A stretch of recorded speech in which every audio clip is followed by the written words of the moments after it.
is the second movie in the solo Wolverine trilogy, and it is the sixth X-Men movie.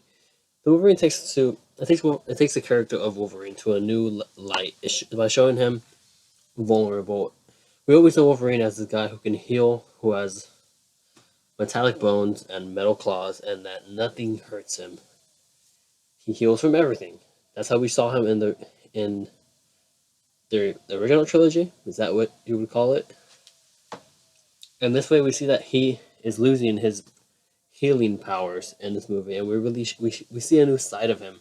He's worried about death, and he bleeds, and we're seeing him in a new light, which is really interesting for the character of Wolverine.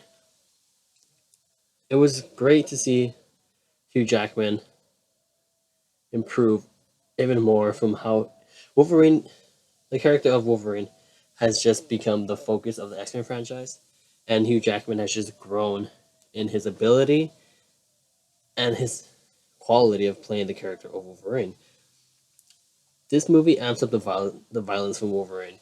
From X Men Origins to the Wolverine, the action and the violence is really much more brutal. It's not rated R level yet, but it gets really close to it. And the action scenes in this movie are surprisingly really well directed. I think James Mangold did an amazing job with this movie, and that's including all aspects of the movie, especially the action.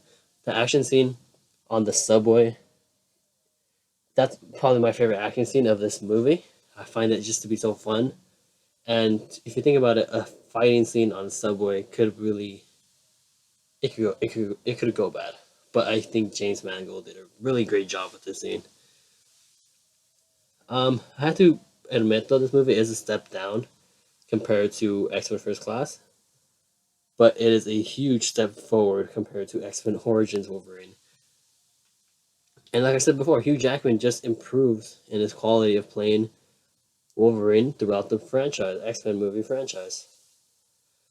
And although I really enjoyed this movie, the performances by most of the actors were really good, and most of them were passable. None of them were over the top like they were in X Men Origins.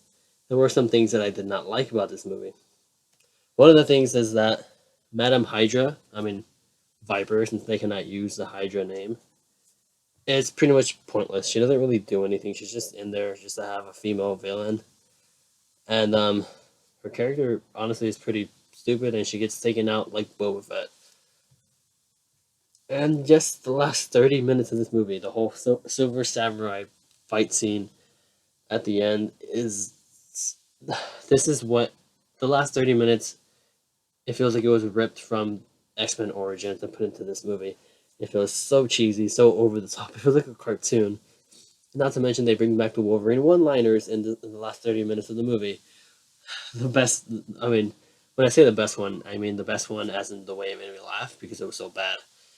When Wolverine kicks off the Silver Samurai from like the hole in the wall, and he falls down into the ocean, and he says "Sayonara." That cracked me up.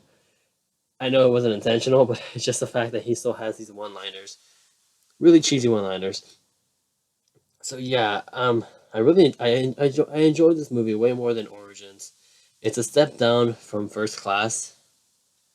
It's better than Origins by a lot, and it's better than The Last Stand by a lot.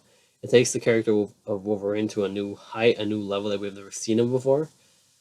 But I don't like the last 30 minutes of this movie. I hate the last 30 minutes of this movie.